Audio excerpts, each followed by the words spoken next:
All right, perfect. And whenever you all are ready, we can get started. Wonderful. Thank you, Kinsey. Hello, everyone. Welcome to the second of these keynote addresses of the conference. Very nice to see everyone here. And I want to welcome Dr. Jessica Butts, who is a senior lecturer or associate professor of geography and international development in the School of International Development at the University of East Anglia here in the UK. Her work focuses on political ecologies of water in the global south and is regularly published in English and Spanish. Jessica's work explores how initiatives to foster economic growth reshape water governance and how this in turn reconfigures the lives, livelihoods and landscapes of low income and other marginalized groups. We're absolutely delighted and honored to have Jessica here as a keynote speaker today and look forward to hearing about water security in Chile. Welcome, Jessica. Thank you. Thank you very much for the nice introduction, Julia, and more broadly, many thanks for inviting me to speak at the conference. Like you, I have a very interdisciplinary background as well, so it's always nice to be in this kind of conference. So the title of my talk today is Water Security, Turning Drought from a Crisis into an Opportunity in Chile. I'm going to keep it very simple. I've realized today that I'm actually competing with the Olympics opening ceremony. So I'll try not to talk for more than half an hour. And I've got a timer here just to keep in check. So I'm going to keep it very simple. I'll start with the key messages that I want to try to get over with the presentation. And then in the first short section, I'll talk about the concept of water security, which is becoming the dominant concept in water policy at the moment. And then I'll apply that to some field work that I did 6 years ago now in a severe drought in central Chile, where I'd already been working for around 15 years on their water policy system, which is a very market-oriented system. And then I have some very brief conclusions at the end. So one of the things I want to do in the talk, because we're at an interdisciplinary conference here, is to show how water security is a really political issue and not necessarily an environmental issue. So I'm not here kind of representing the environmental camp. I'm going to be talking about water and water security as an inherently political issue. And to do that, I want to draw on some collaborative work that I've been doing with some other scholars in the US in particular, to reframe this concept of water security away from water itself, so material water, H2O, the resource itself, and much more towards an analysis of the relationship between society and nature. And by doing that, I want to use the case study of Chile to illustrate that responses to drought are very selective and not necessarily for granted or only pragmatic. So they're selected in particular ways to achieve particular ends. So I'll be arguing that water security framed and implemented as supplying water, which is the kind of conventional definition, is actually a means through which uneven economic and political structures can be sustained rather than transformed. So that's the thrust of my argument. So water security as a concept, as I said, it's become quite dominant in water policy. And this is mainly as a response to this idea of the global water crisis, this kind of narrative that the world is running out of fresh water due to climate change, population growth, demand for water for economic activities, industries, agriculture, for example. And this, I won't go into this concept, but it's also quite problematic because it focuses only on water as a resource and doesn't pay enough attention, arguably, to how water is allocated among different stakeholders and how it's used. So water security in response to the global water crisis, places emphasis on the security of water, securing water over the long term, so overcoming scarcity. So scarcity is now at the core of the discussion. And prior to that, the dominant concept in water policy had been integrated water resources management, which sought to overcome a different problem, and that was the integration of water use across different sectors and different political administrative boundaries. So you would have two, say, provinces that are both located in the same river basin, and one province would manage water in one way and the other in a different way, which wasn't integrated.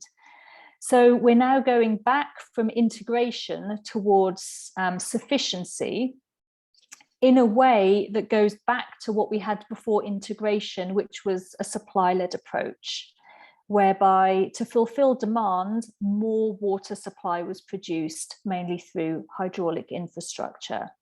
So through this focus on scarcity, we're almost going back to focusing on the quantity of water needed to fulfill demand, and not so much that demand management and integration that water policy had sought to overcome over the last 20, 30 years or so.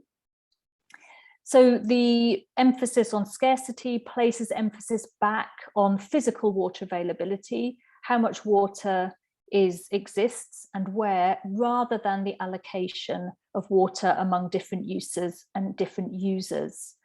So there's a very nice report from 2006, the UNDP Human Development Report, that really contests this idea that it's all about how much water is available rather than how water is allocated, and that emphasizes in particular, even in water scarce areas, more powerful actors tend to have access to water for industries, for swimming pools, etc., always at the expense of lower income and more marginalized actors.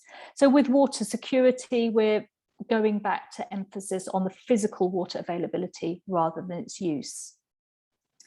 And often these kind of narratives of the global water crisis frame threats to water security as external drivers, in particular climate change, but also population growth is quite prominent. And this leads to this idea in political science of securitization of water, turns water into a security issue, not just a fulfilling needs issue, which then can lead down the road of legitimizing urgent responses that can bypass the usual policy processes and in some places democratic processes. They legitimize urgent reforms, often in the form of infrastructure and governance, under this narrative of we need to secure water. So in the literature, there's a dominant definition of water security, that by David Gray and Claudia Sadoff, from a paper that's published in Water Policy from 2007. And they define water security as, I just need to move my Zoom window out of the way so I can actually read my own quote. So they define water security as the availability of an acceptable quantity and quality of water for health, livelihoods, ecosystems, and production, coupled with an acceptable level of water-related risks to people, environments, and economies. So this quote looks very comprehensive, and indeed it is very comprehensive. It kind of hits all those buttons that we also find in the United Nations type quotes, quality, quantity, etc. But this definition is about securing water itself. It's about getting the quantity of water under the right conditions to where it's needed, to the people it's needed. And it then tries to balance between too much water, so floods, and too little water, scarcity. So it's about getting that kind of right quantity of water to fulfill needs without, having damage from floods, for example. And this definition has been critiqued elsewhere, in particular the definition of acceptable. So when it says an acceptable quality and quantity, an acceptable level of risk, you know, what is acceptable and to whom, who defines what's acceptable, and is acceptable the same in all contexts. But it also, the way it frames water security, it also suggests that these, as long as we can identify these characteristics and these risks, as long as we can work, we can acknowledge these and we can work to avoid them, then water security will have been achieved. So it orients responses towards the symptoms of these problems by addressing these specific issues around quantity, quality, and risk. And actually, this quote is often taken out of context because Gray and Sadoff aren't writing about water security itself. They're writing about water security for economic growth, because economic growth relies on water through industries in particular. So they set out a relationship whereby economic growth will be achieved when water security is achieved through good infrastructure and good governance, and with economic growth that can pay for good infrastructure, good governance that leads to water security. So it's this kind of circular relationship that they put forward. But again, the thing that they stress is the need for water security to secure economic growth, not water security in itself. So with some colleagues broadly in the political ecology tradition, as Julia mentioned at the beginning, we've been working on trying to reframe the concept of water security somewhat, and to take it away from securing material water, securing water itself, the flows of water itself, to the transformation of relationships between water and society. And so this is oriented much more towards the causes of water insecurity, which are shaped by power relations, as that report by UNDP points out. So control of water is bound up with power, and that decides who gets water in what kind of context, including in very arid contexts. So rather than just frame the problem as one of water not being there, we're framing it as one whereby certain uneven relations lead to water insecurity, and it's those relations that need to be addressed. So we don't see water security as a state to be achieved as in the Gray and Sadoff definition, but rather a process of reform or transformation. So in a paper led by my colleague Wendy Jepson in the fairly new journal Water Security, we define water security as a relationship that describes how individuals, households and communities navigate and transform hydrosocial relations to access the water they need, and in ways that support the sustained development of human capabilities and well-being in their full breadth and scope. So in our definition, there is no defined state of water. And in fact, the goal isn't getting the water itself. The goal is more around the means to address water insecurity as a means to pursue water security.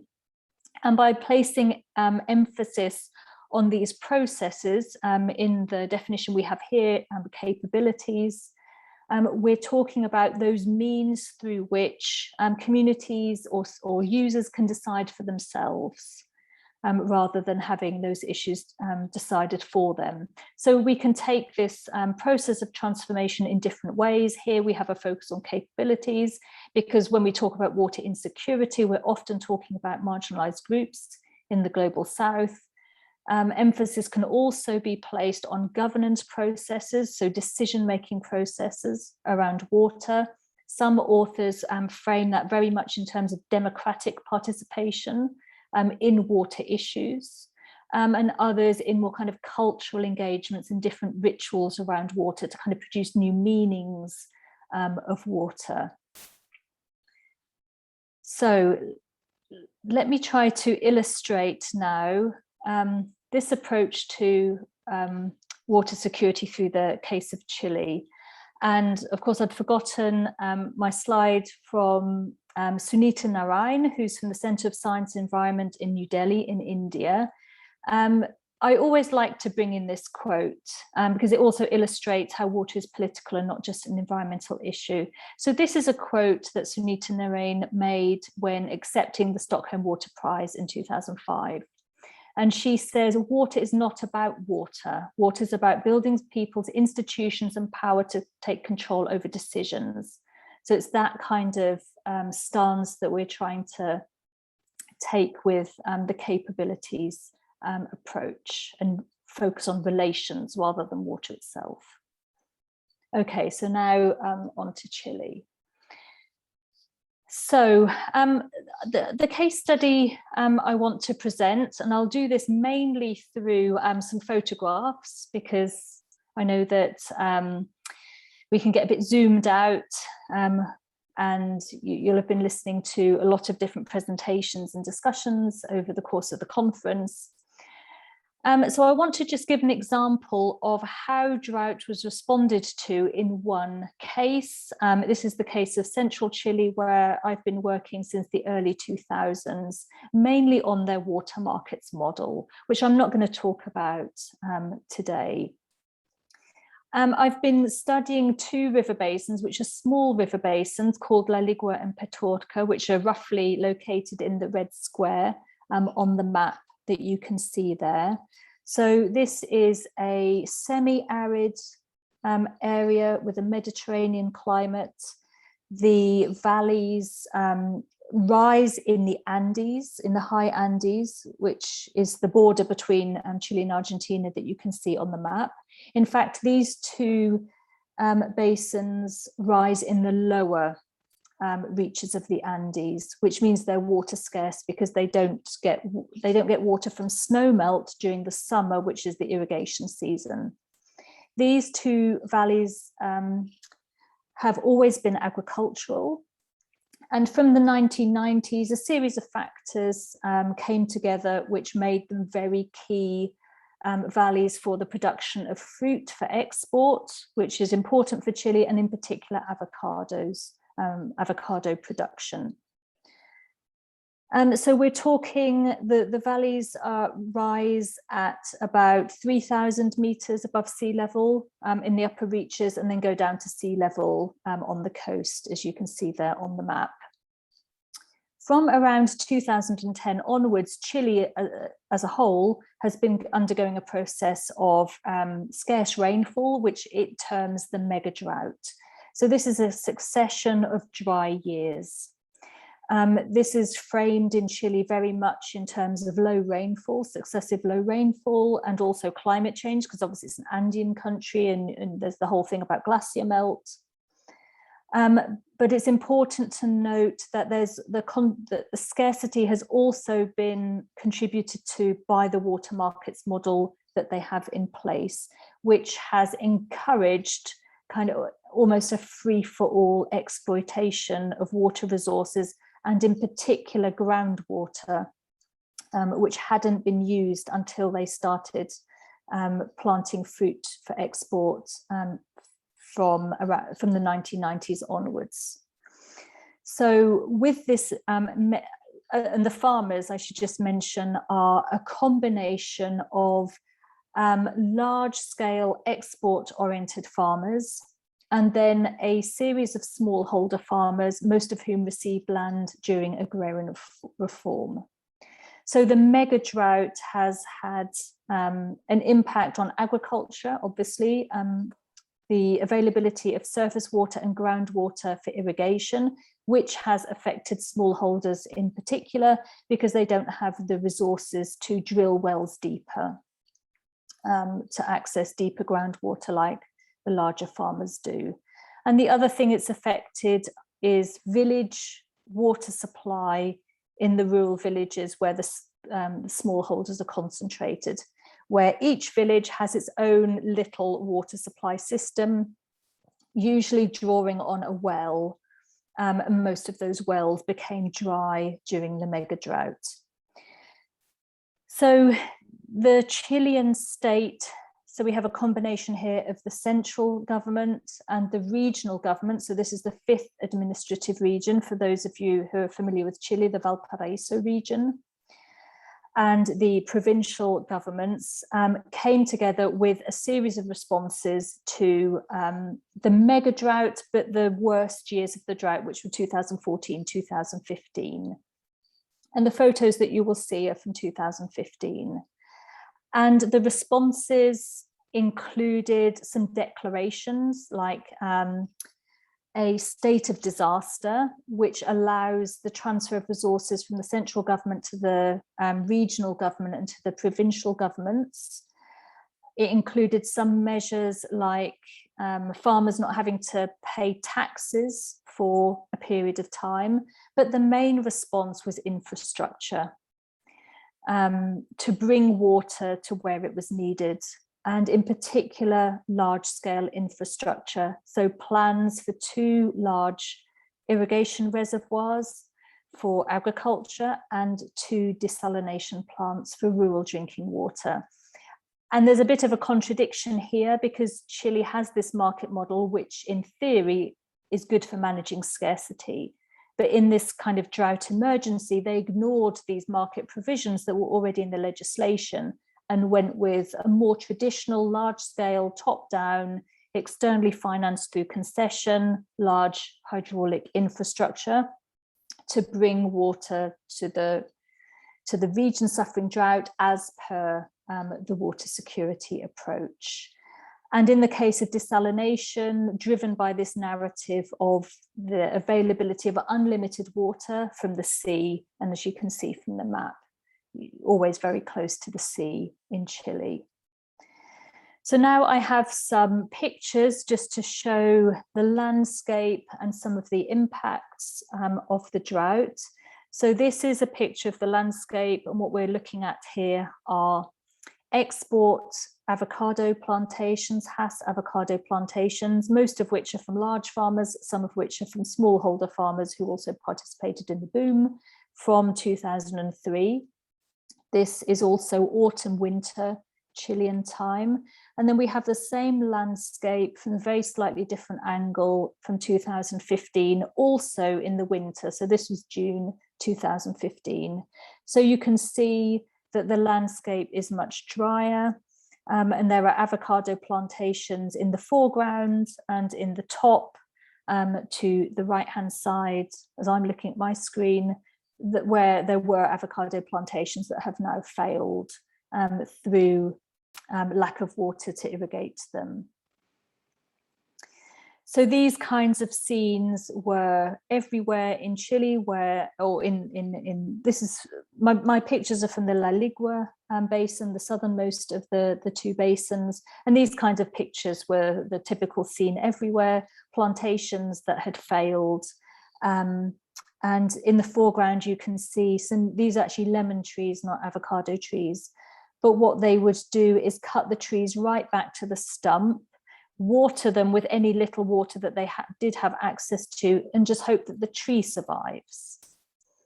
So it could possibly regrow in the future when, either the rain comes back or they can secure irrigation water.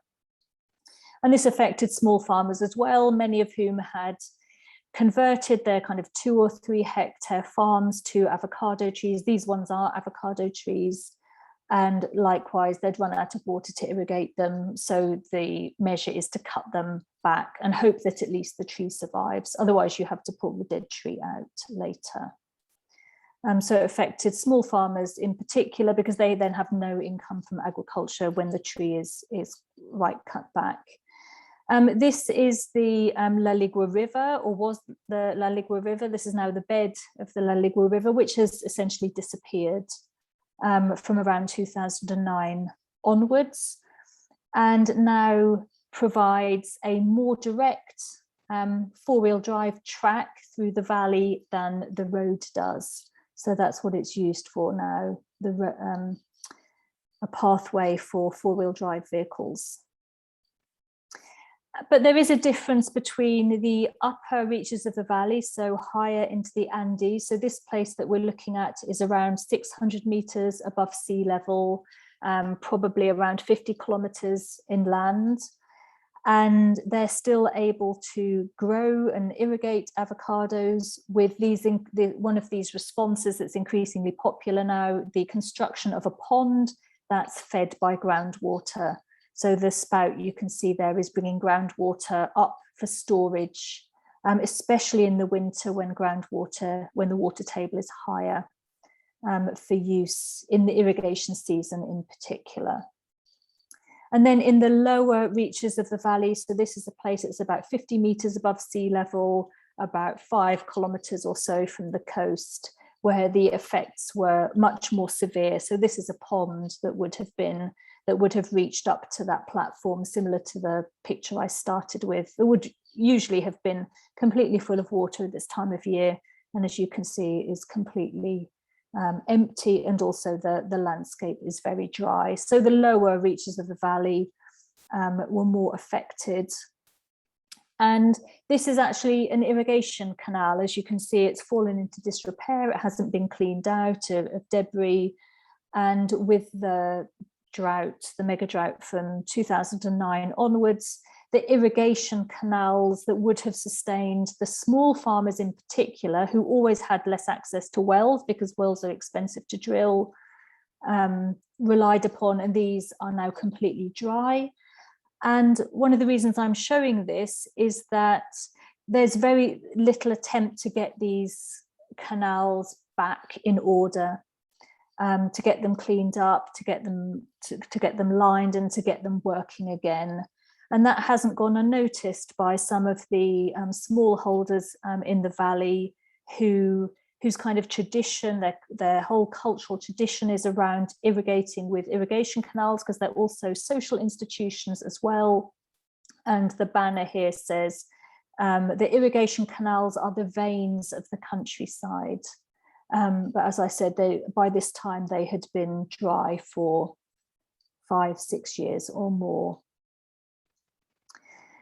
And the drinking water systems for each village, mainly smallholders, because the larger commercial farmers don't tend to live in the valley itself, they tend to live outside.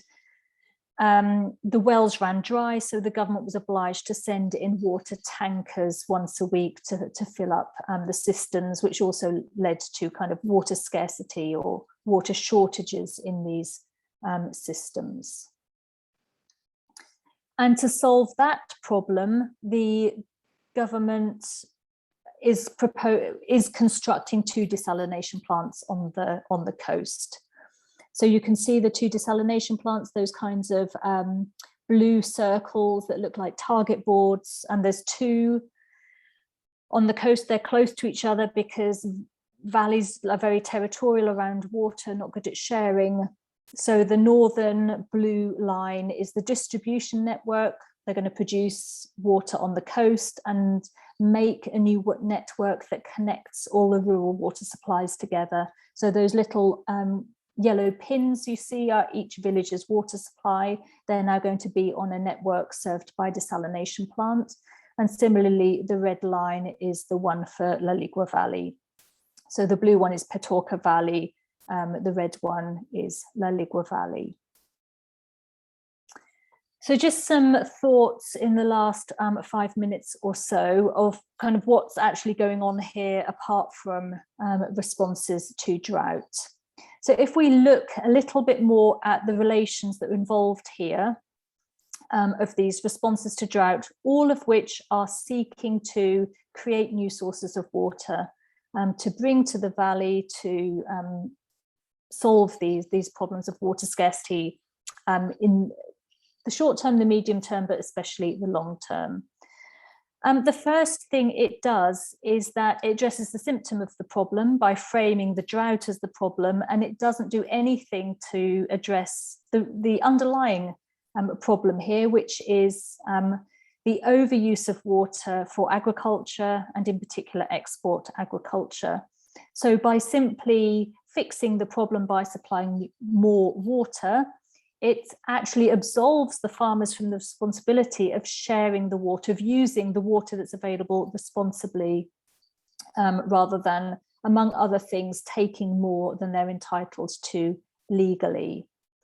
So by patching up the drought in this way, what's happening is this unsustainable agricultural investment is being protected and sustained, when actually that's possibly the root of the problem.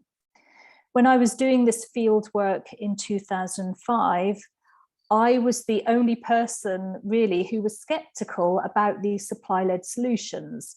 Everybody else, from local people to government stakeholders, were almost unanimously agreed that the reservoirs in particular, not so much the desalination plants, but the reservoirs were essential to be able to sustain the agriculture in the valley. But the problem with that is that by producing new water, for example, 2 very large irrigation reservoirs, you also create demand for that water. And if you start using that irrigation water for more agriculture, then 5 years in the future, you end up in exactly the same situation, but with more agriculture. So simply supplying new water to solve the problem also creates demand for that water. And some of my work, so if anybody's interested, there's 2 papers here that you could read for more detail. One is on the responses to the drought in general. And what I argue in this paper is that by supplying water to solve the problem, it takes emphasis of the water markets model, which, as I said at the beginning, had helped to create scarcity in the first place by not controlling use by farmers. But the water markets model is very politically important to large industries, including agriculture. So by supplying water to solve the problem, it takes emphasis off the water markets model having caused that problem or having contributed to that problem. So it actually serves to take pressure off for its reform. This is slightly obsolete now, given the new constitution that's coming in Chile, which hopefully is going to change the water markets model in any case. And if we just look at desalination in a little more depth, which I've also written about with my co-author, Maria Frango, that's the reference at the bottom there, it is particularly concerning because it takes the rural water supply essentially out of the basin and deals with it separately. So there's no pressure anymore on farmers to share that water so that rural villages of smallholder farmers have water. And by taking it off the valley's water supply in that way, it then opens it up to investment in a way that hasn't happened to date, because these are government supported schemes. They're not schemes for investors. So it creates a new investment opportunity in rural water supply. But more importantly, each village has its water system where they have their historic rights to the water, to the groundwater, even though that water is now dry. They have their own infrastructure and they have their own associations to manage and govern that water as per our capabilities approach. And the desalination just erases that. It renders these systems obsolete and replaces them with something else. And that subjects the rural villages to new risks that come with their water supply being replaced with desalinated water. So those risks are things like increased cost in the future, because desalinated water as a technology is expensive and it's subject to energy costs, which are thermal energy in Chile, and the price of that can escalate. There's also risks of mechanical breakdown and also what we could call self-disconnection. So my co-author there, Maria Frango, she has worked on desalinated water in other areas of Chile. And when users know that they are supposed to be consuming desalinated water, they don't find that palatable and they switch then to bottled water. So there's all these risks are coming from this new desalinated system, and all of those risks are being placed on low income rural villages who are associated with smallholder agriculture. So just a couple of lines by way of conclusion.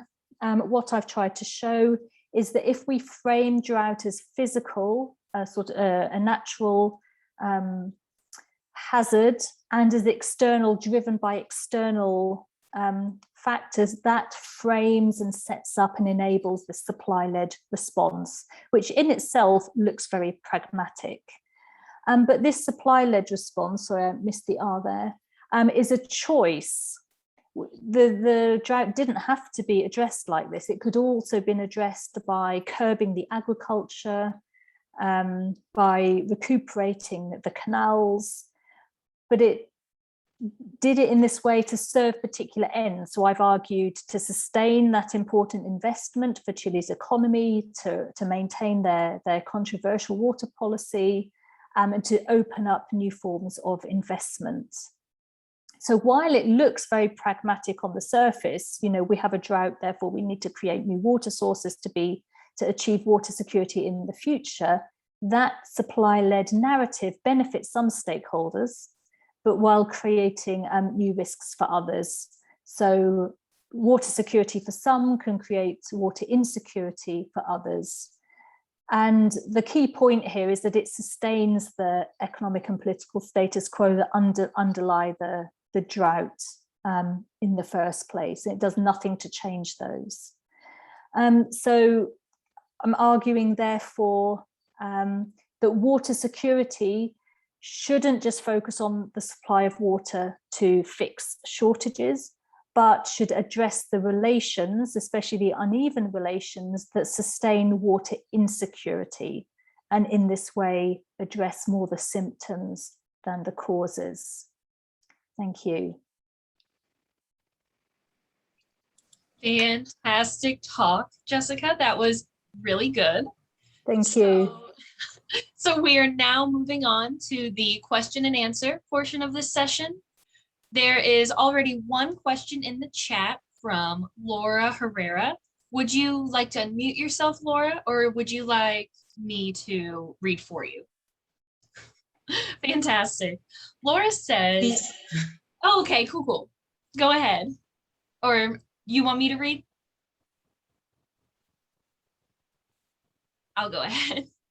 So Laura says, we have the landscapes project as a line of inquiry for the next year in our elementary school. Is there a research model that integrates landscapes with artificial intelligence?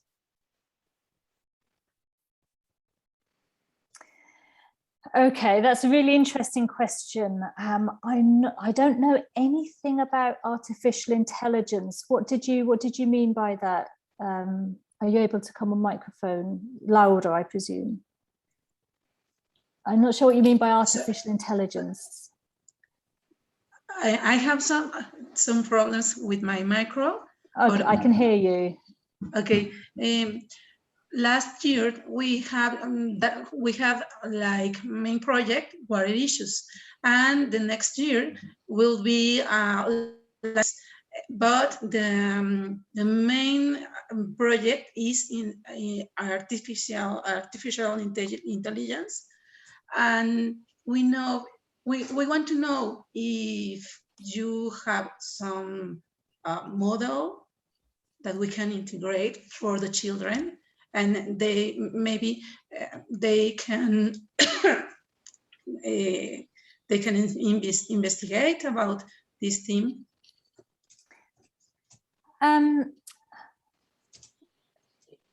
So I don't have a model that draws on artificial intelligence. I'm not quite sure what that would look like.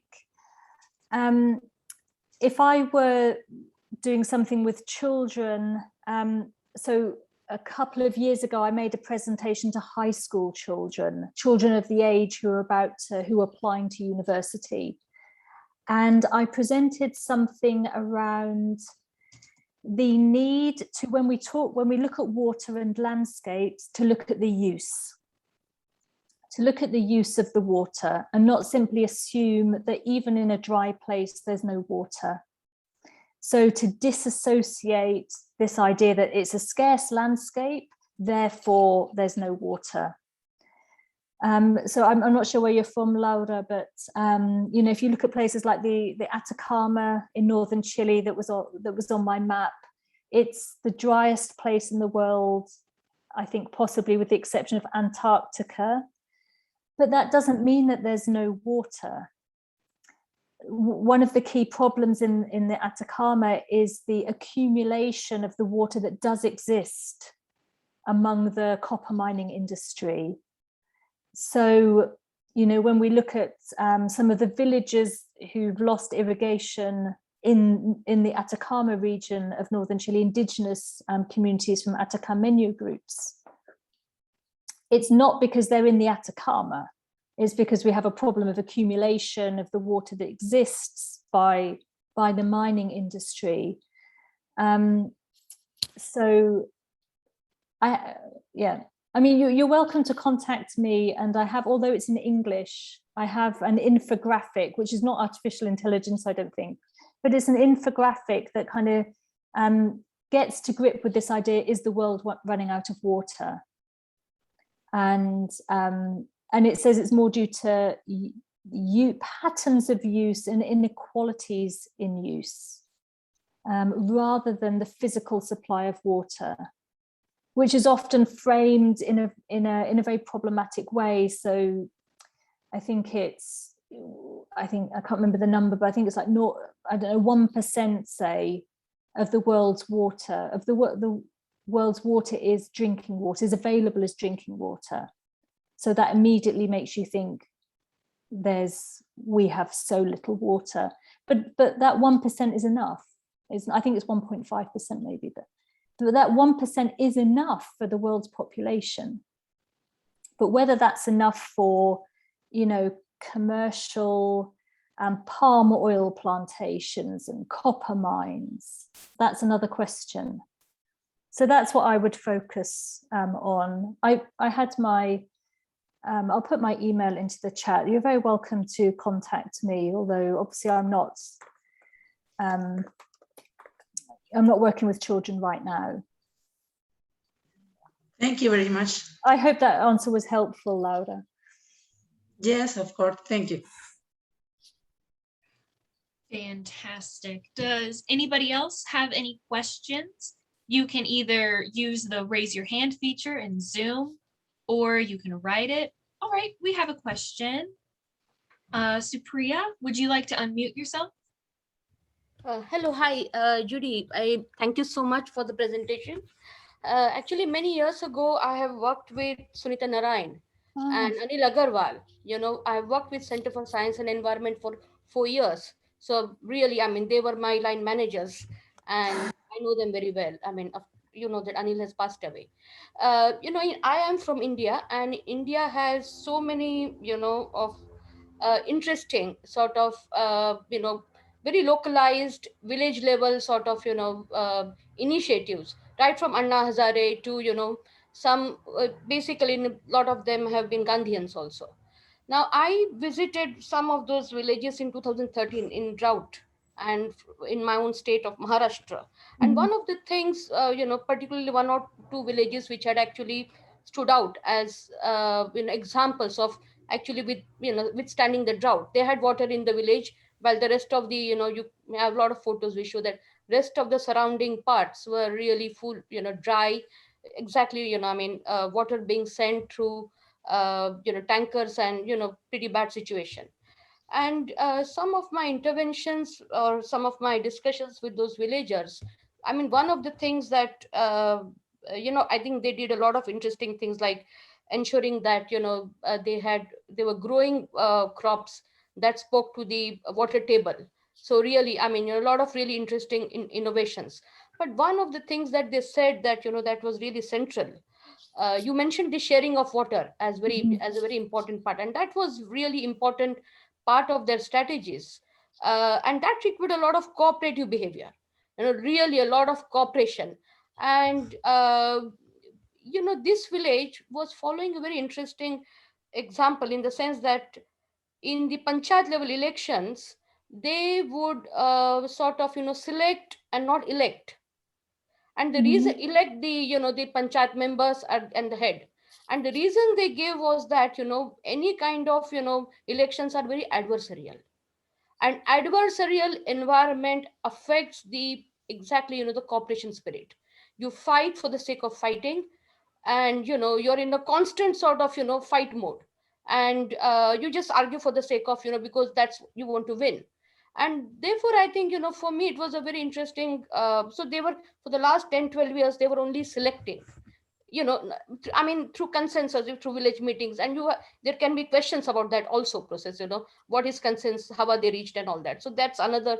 But to be, and then when I asked that question to some of the neighboring villages where none of this was followed and drought was really impacting, they said, well, it is never possible, it's not going to happen in our village, because people will want to sort of, adversarial politics is very entrenched, right from the village to to the district to the national levels.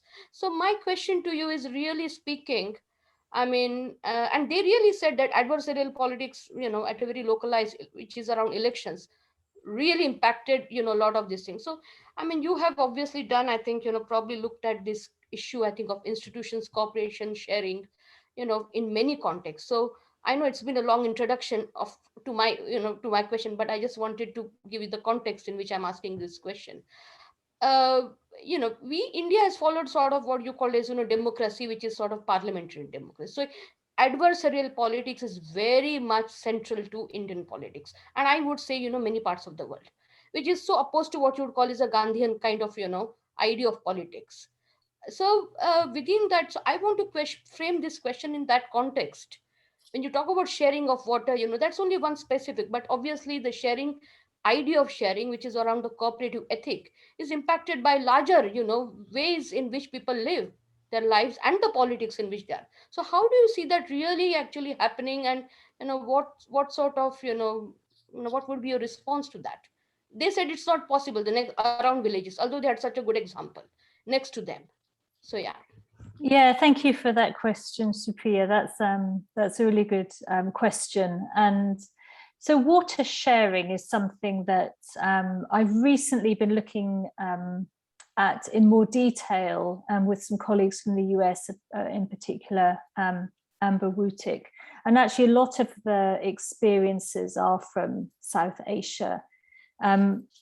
So I think what's important here is those kind of local institutions and how they come up and how they can deal with situations which are not necessarily even that uncommon.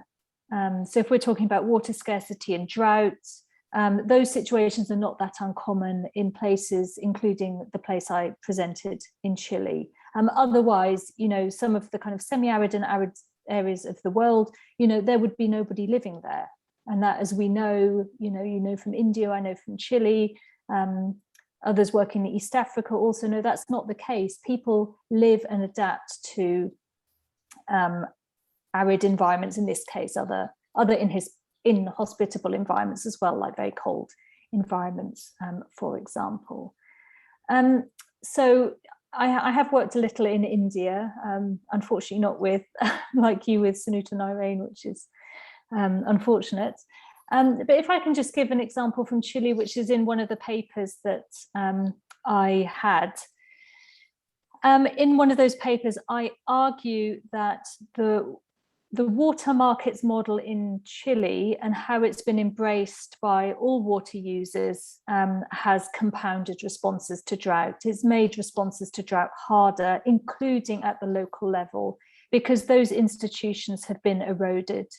So I didn't talk about this in the talk because there wasn't time, but under the markets model, water has been treated, the relations with water have become much more individual, and they've become much more commodified. And those relations have actually made it very difficult for the smallholder farmers that I talked about in the case of the rural drinking water. It's made it much more difficult for them to cope with drought, because they don't know anymore, after 40 years of this model, how to cooperate. So in the drought, there was this very perverse situation whereby one government agency, which was the government agency that works with smallholders, was trying to organize the farmers to get them to cooperate and get them to work on mutual solutions to drought, which could include pooling resources to make one of the wells deeper rather than each smallholder trying to make their own well deeper, for example. So, and there were things like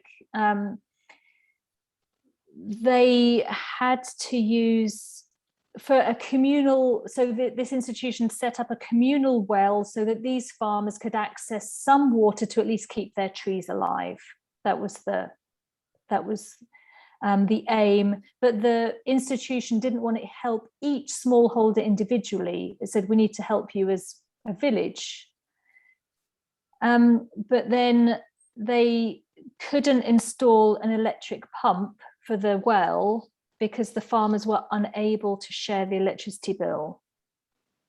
So they had to install a diesel pump whereby each farmer came with their own pot of diesel, and they had to put the diesel in it and run the pump.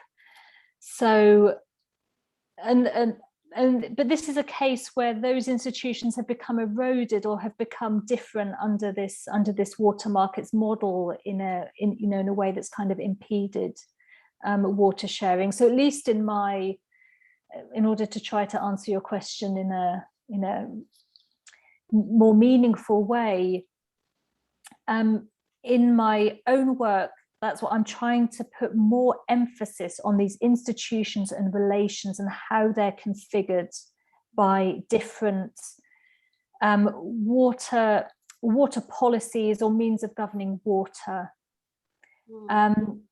And because in water policy in general, we tend to think you change the policy and then you're going to get a different outcome. And that completely ignores the way in which certain policies, in this case in Chile, a very market-oriented policy, have changed those relations between water users and water in a way that's actually very difficult to reverse.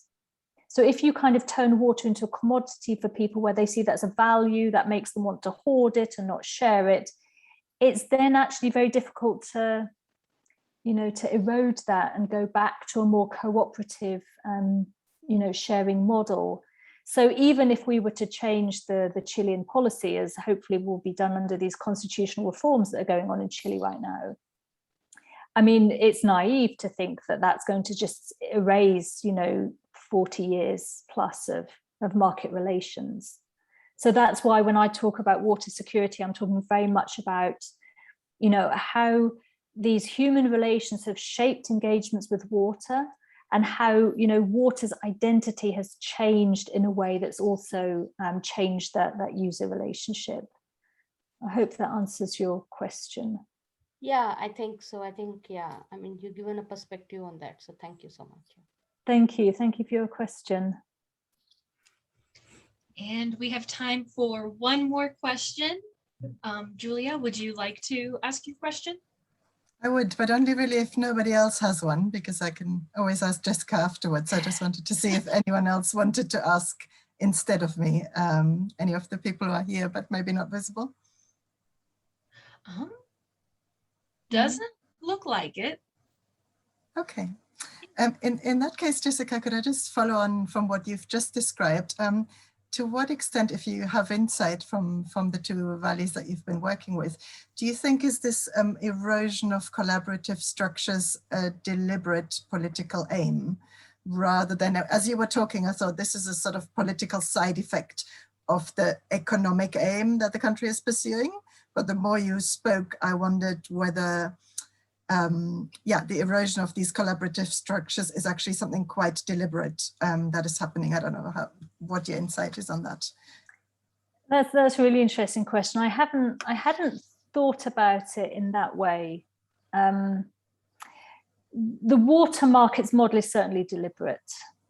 If you are an industrialist, it's the best water model in the world, because your tenure of water is permanent, free of charge, mostly, apart from some small fees that came in 15 years ago, 16 years ago.